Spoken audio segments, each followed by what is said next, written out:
Yes. Cool. Awesome. All right, here we go. So I'm gonna jump right in. Okay. Welcome, welcome, welcome. This is Branding Made Simple with your boy Mike Bigos. I am so happy to join everybody today. Branding has become a pretty hot topic these days, but with so much recognition for its importance, the definitions got a little blurred. So I'm taking the guesswork out of branding, helping you get clear, focused on the getting noticed in the marketplace and growing your business.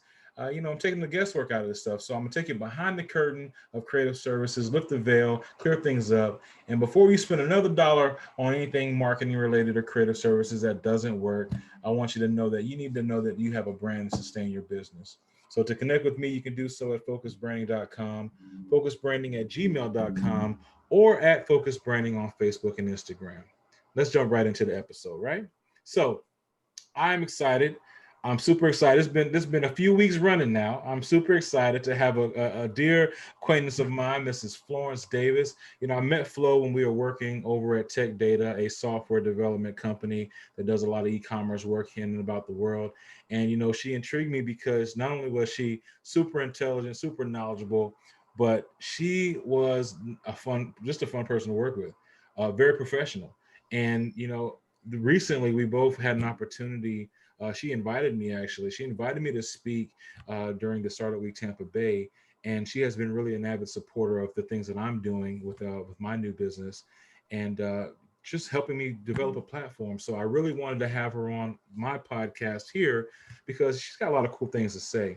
So let me tell you a little bit about Flo real quick before we jump right in. Flo Davis, we call her Flo. Florence Davis. She's an accomplished engineer who worked on and consulted for several Fortune 500 companies. She says she's a self-taught developer as well as a course instructor. Basically, seeing the major divide in her own career, usually being the only Black female in her career field, she put a major effort into volunteering as well as teaching. She chose to start teaching workshops in design and development to help to close that divide. Excuse me. She's currently a creative lead for interactive design and development at a Fortune 500 financial institution, and as well as a founder of Focus Visual Design Group, where she hosts a variety of workshops and speaking engagements with leaders in the technology and spiritual community. Currently, right now, I'm just excited. Her background, guys, her background. She was my technology captain at Startup Week Tampa Bay, which is really cool. And also, just to give you an idea of some of the places that she's been able to bless, Bisq, Google, Apple, Salesforce, and the beloved LinkedIn. So without further ado, I'd like to welcome to the Brandon Made Simple podcast, week 8. All right, fresh off the scene, Mrs. Florence Davis. Welcome, Flo. Rah. Thank you. Such a lovely and beautiful introduction, Mike. Yeah. So Well, thank you so much. I'm trying to do as good as Steve Harvey does. I ain't there yet, but we're gonna work on it. We're gonna But I work think you on want it. to be a little better. You don't want to make a Yeah. mess up any big announcements. So I don't know if he's the litmus test for you. Yeah. Well, we gotta have something to shoot for, right? Yep. I get you. Yeah. So Flo, I mean, we talked a bit earlier, and of course, there's no surprises here, but I wanted to find out from you again, just your viewpoint and your take on a number of different things. This podcast I did is about branding. It's about taking the guesswork out of branding for a lot of startups, entrepreneurs, nonprofits, and anyone that has any type of big ideas or a dream that they're trying to, push or communicate or connect with the world around them. And I know, in this stage, in this kind of climate in our world and our society, especially, racism things are a very important topic. Equality, social, economic, just it's a lot of things going on. And I heard a video on LinkedIn just yesterday, and basically it was a woman that was expressing that, you know, is a lot of minority women, especially, um, they're looked at or labeled passive aggressive, in the workplace, in the business world. And her stance in a nutshell is that, will own the assertiveness that you have as a minority woman in the business place. But I came home last night and I asked my wife how she felt about it. And of course I have a mother of color, 22-year military veteran, um, just decorated. Also did a lot of work as a civilian in the workforce. And growing up with that, there's obviously some connotations that I know come along with it. But also, more importantly, I really want to find out from you, what are your thoughts about establishing your personal brand, your professional brand, with authenticity, in a seemingly unauthentic kind of climate or workplace, or even workforce for that matter? Okay, so let me. I think one thing I like about myself when I'm telling my story, especially when I talk about, how you mentioned briefly a little bit about the time of me being a teacher at Year Up, that really was to help underprivileged students with opportunities that some of these people at Berkeley and a lot of these colleges might have, or be in the connections that they as minority students, or students from a background they're not as wealthy, might have not had these opportunities. So I pretty much say that to start a framework with this. At this point in my career, I'm very confident. But in the beginning, in maybe one of the Fortune 500 companies, you said, even in the beginning of my infancy, starting at LinkedIn, there was a point where I was insecure and I didn't have the confidence that I have now. So the same as your wife, the same as, per se, the person in that article, those were very common terms for me in the beginning. I heard that I was aggressive, or I did too much, or I was very hard to talk to and things like that. And then I found myself during like my infancy stage. Again, I've always performed a high quality, but the infancy stage also, imposter syndrome, not realizing just to get to those companies, I had to be pretty darn great, period. But when you're first in that atmosphere and you don't know yourself, you're not secure with who you are, I found myself, I can, per se, dimming my light down or trying to fit into a mold of what they thought, per se, was correct. But I can say, spiritually wise, right, or the universe, or however you believe, thank God that God was always in my life. So either he would transfer me somewhere or eject me from those rooms, until I eventually found out I was the most happy when I was being myself. So it's so funny you talk about aggression or passive aggression, when a male counterpart or something, and it's not just for minority women, but just women in general, they're praised for a lot of things that we were shunned upon. Right. So I think just growing and nurturing yourself is always be your true authentic self. I'm not saying get into a professional environment and act crazy and curse, but who you are, be who you are. There's certain things, even though in the beginning I wasn't perfect, but there's certain things that were authentic about me that I had from the beginning. A lot of minorities even asked me about my dreads. I remember when I was in Apple, one of the guys was Jamaican. He was like, in Jamaica, where I am from, and that corporate company, you're not allowed to have dreads or have your hair like. So me, even though it might not be fully 100% like that, there is always different levels of authenticity that I always would show, because I believe that I'm pretty much an example for those outside of me. And what I would say for other people, if they don't embrace your authenticity, maybe that's not the place for you. And you just need to trust in God that he'll put you in a place where you're meant to be. But I believe this is beyond me. Me being my true self shows someone can look at me and be like, oh, I can be an engineer. I can be a designer. I can be a developer. I don't have to, per se, be a rapper or entertainer, go this route.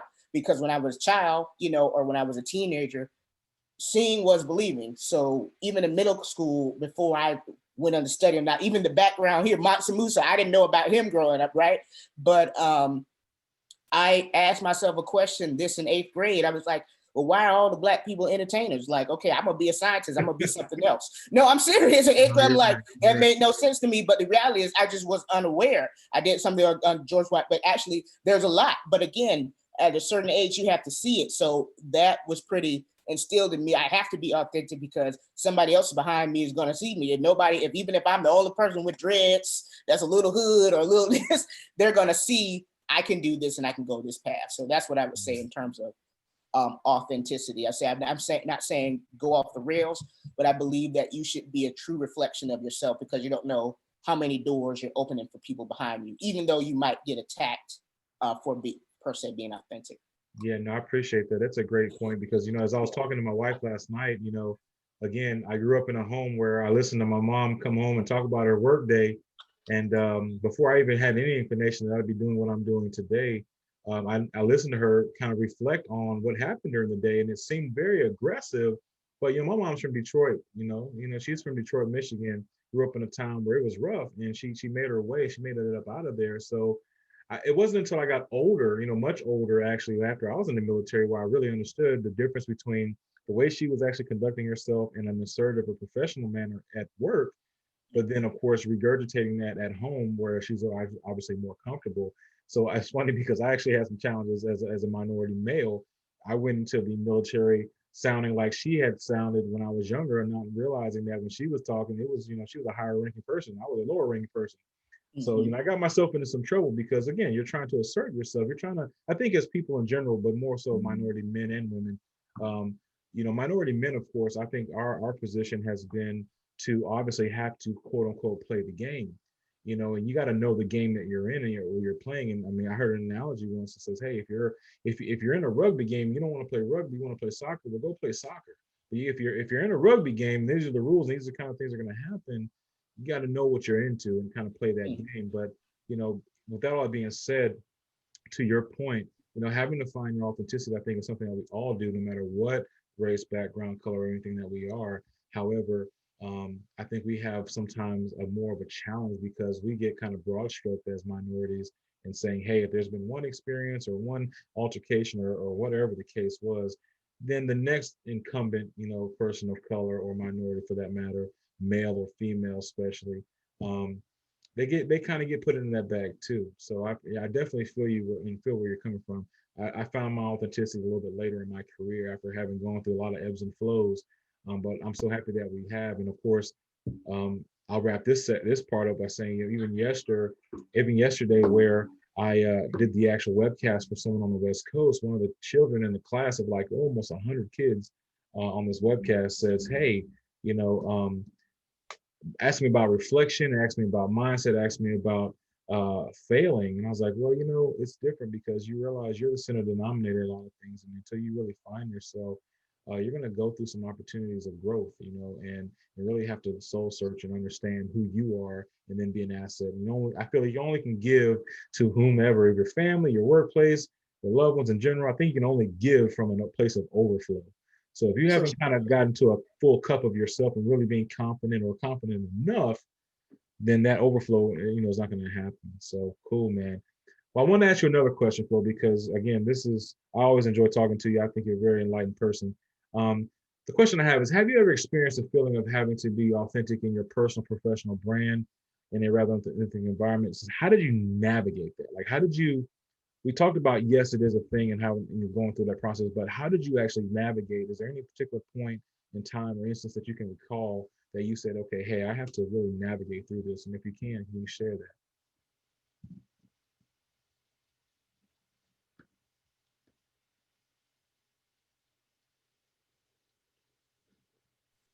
Okay, I'm so sorry. No, We got to you're fine. the audience. How long was it still recording? Listen, I know for a hot keeping eight it raw. 8 seconds, we were out, but that's okay. It's all good. We're keeping it raw, right? Hey, So it's raw, it's real, it's live. We know what's technology yeah, world. We out here living in technology world, going through the motions as best we can. yep. That might have been on my end, and It's sometimes I okay. got We on this. somebody's network, and whatever they Yeah, give us, we got, right? yeah. But I mean, I paid a lot for this. I almost True want story. to. True But I story. know I was actually really interested in the last thing you said. There was 100 students, and you know, I think Yeah. that's kind of where I kind of left. And you talking about Oh, authenticity. no problem, no problem, Yeah. because you were there. So yeah, I just had students ask me about. Wow, it went out for a little while. Realizing, I had students ask me about authenticity, but really about had I experienced failures, how did I come through it, but really about um, kind of mindset. Mindset. Did I have regrets? And those type of things, and it kind of prompted me to realize, like, yeah, I did have some regrets. I had regrets that I overcame. Obviously, I don't have them anymore, but at the time of my kind of pivoting in my life, I just shared with them, yeah, I had some regrets. I had some regrets of realizing I'm the common denominator in a lot of the issues that I had in the workplace that I either caused or maybe was the brunt of because of my assertiveness, my confidence. It really was confidence. I was really confident, still am, but I was really confident in what I believe God had put in me to do and to share. Yeah. And I believe that I looked for every opportunity to do it. And not everybody's willing to do that. Or more importantly, I learned more importantly, emotional intelligence. You need to find a way, to be professional and assertive, but also courteous and empathetic towards other people and kind of where they are. And I was lacking that. I really was. My wife helped me out a lot. She's really good at that. But yeah, I was lacking that. So as I matured and went through that maturation process in the workplace as a professional, and realizing the more you work with clients, the more they'll teach you, you know, Mhm. I realized kind of where it was. So I was just asking you, hey, you know, we talked about you having to be authentic in a rather unauthentic environment. I was asking you if you could recall an instance of where this really was pretty prevalent and how you actually got through that. Like, what did you do to mitigate it or overcome it? What, just so me just being inauthentic, or Well, no, is you it being authentic, but being in that excuse me, that inauthentic environment, but also how did you overcome that? How did you come in saying, hey, this is who I am, and in an environment that maybe not accepts, you know, like I said, minorities, especially women minorities that are, you know, I don't say aggressive, I like to say assertive, but you know, there is a difference, but you know, in an assertive manner. Yeah, I think for me, again, like I said, I had to grow into that. I think probably after my tenure at Apple, I remember I just worked so hard at that company, and I really went through like a higher level of reflection. I think my best friend called me, and like she might have been a channel that day, because I mean she's spiritual, but she's not like me, where I'm like she called me a wizard.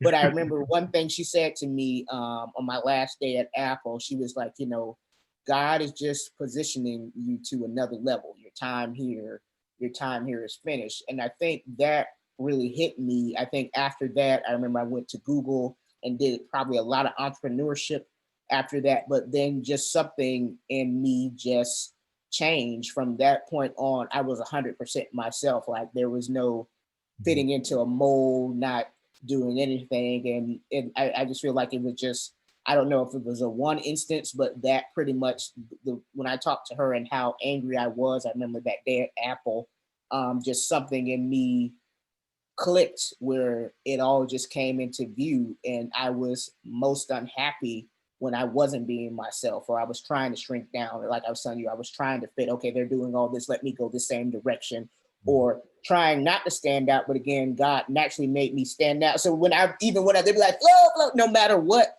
I just stand out, period, because I'm meant to stand out.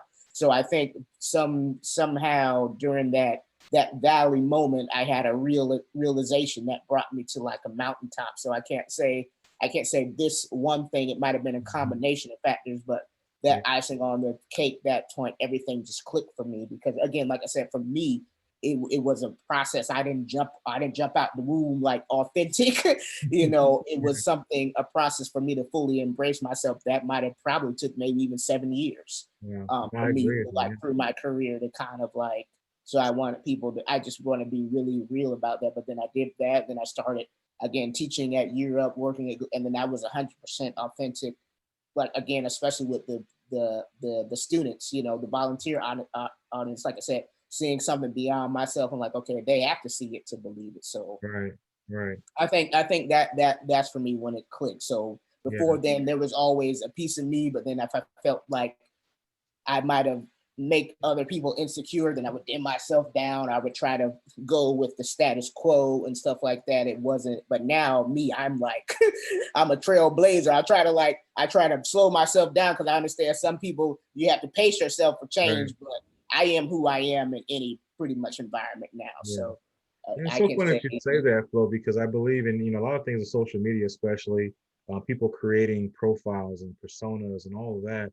You know, mhm. that's why I really wanted to kind of, you know, obviously bring you on. Thank you for coming again, Yeah, no because problem. this authenticity thing in the light of people's personal brands. You know, of course, I'm the brand guy. I got a guy to give me Yep. nickname Brandmaster Bigos, but it's like, you know, I take that I take it with a grain of salt. Yeah, yeah, take it with a grain of salt. But I mean, I own it because again, like you're saying to yourself, I actually identify with that very much. That from an early age, you know, I would say like this in summary, you've had levels of authenticity. You've had phases of Yep. it to where it's kind of been growing. And Yep. the knockdowns or the setbacks or the growth opportunities along the way kind of help you reposition or rekindle certain things here and there for me. But yeah, I agree with you. You know, in this day and age, you know, I think it's really important that you know, as young as you can, as often as you can, especially with all the again social media and all that stuff, people putting themselves out there in an unauthentic manner, Yeah. especially in business. You know, especially in business. I'm going to go on a soapbox real quick. or in a rant, if you will. You know, right around the time that we were finishing up this Startup Week Tampa Bay this year, again, I was super blessed and fortunate to even have that. And actually, some clients came from that, and some connections came from that. So I think it worked, 100%. Yep. At the same time, what I noticed is that I was getting hit up on LinkedIn a lot from rather young, and I mean, I'm 42 years old, rather young, entrepreneurs or young professionals that, they were coming at you in kind of that cast the net way, that cattle call way, offering quote unquote solutions. And I just thought to myself, I was like, man, I don't ever want to rain on anybody else's parade. But the fact of the matter is that when you've been in the industry, in the workplace or the workforce long enough, there's a certain kind of level cap for the majority, that there is a level where there's experience gained at a certain kind of pace, if you will. Yep. Rarely do you hear about a person that's kind of thrown in there and they have this really great experience where they're fast tracked through a lot of experiences very, very quickly and retained it and applied it. So I just think that is interesting. I was like, man, I wish these 22, 23-year-olds would stop calling me, asking me what they can do for my business. I'm like, listen, it's like taking marriage advice from somebody that's hasn't been married for more than 10 years or so. It's really interesting to try to be authentic and take all this in a world where it's through a screen. A lot's through a screen. A lot is kind of smoke and mirrors until you really peel back some of those layers or the layer to get in there. So yeah, I just think it's just interesting because, like I said, like you, authenticity to me has played a big part into where I am now. Even talking with you today, I'm me. I'm me. Yep. And there's only one of you. There's only one of me. There's only one of everybody out there, which is it's unique in itself.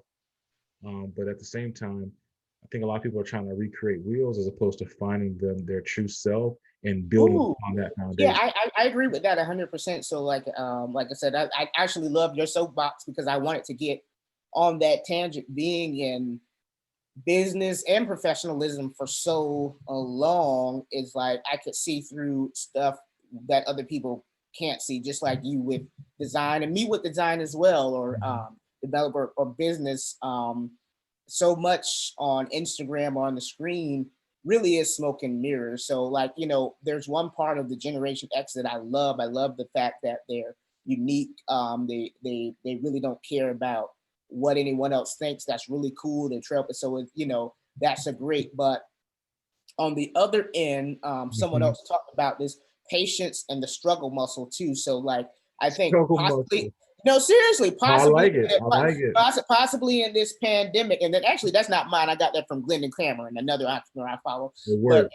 yeah, in this pandemic, they might be feeling it, but some of their thoughts of entrepreneurship or even just a thing, a lot of it's inflated, and then a lot of them, they're posing in front of cars, they're posing in front of this, and then at a certain age, you don't realize, the quality of the person that you want, and you as yourself, what you think, okay, that materialistic stuff is what it is. And a lot of times with entrepreneurship and business and just life, you're looking for freedom and a certain level of flexibility and just a certain level of just being your Mhm. authentic self. So I think they're so caught up in the shine where and then again in the reels where they don't have the patience and they don't in reality know what it really takes to build a brand, or again what it takes to really struggle. Because if you're 22, 24, okay, you're going on this trajectory up, but you could still be like I have a 18-year-old niece. I tell her all the time, you could do everything right and you still could be thrown by a loop and go left. So that's what I talk about, the struggle muscle. A lot of them